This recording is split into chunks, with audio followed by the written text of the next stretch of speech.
తగ్గొచ్చు లేదా ఎలాగే ఉండొచ్చు. ఫస్ట్ క్రాప్ అనేది ఈ ఇన్వెస్ట్మెంట్ అనేది వన్ టైం ఇన్వెస్ట్మెంట్ అండి. ఈ ట్యాంకుకి పెట్టే ఇన్వెస్ట్మెంట్ అనేది వన్ టైం ఇన్వెస్ట్మెంట్.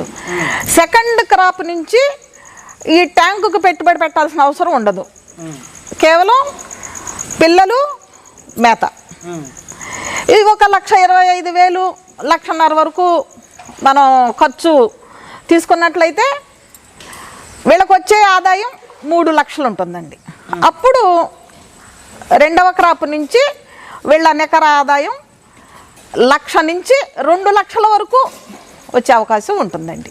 పీవీసీ ట్యాంకులతో పాటు మీరు జింక్ గ్యాల్వనైజ్డ్ ట్యాంక్స్ కూడా ప్రొవైడ్ చేస్తున్నారు రైతులకి అని తెలిసింది మేడం. కొంచెం వాటి గురించి కూడా వివరంగా చెప్పండి మేడం. ఇవి పోర్టబుల్ ట్యాంక్స్ అండి. ఎక్కడైనా పెట్టుకోవచ్చు. మనం ఇంటి ముందు కానివ్వండి, వెనక కానివ్వండి,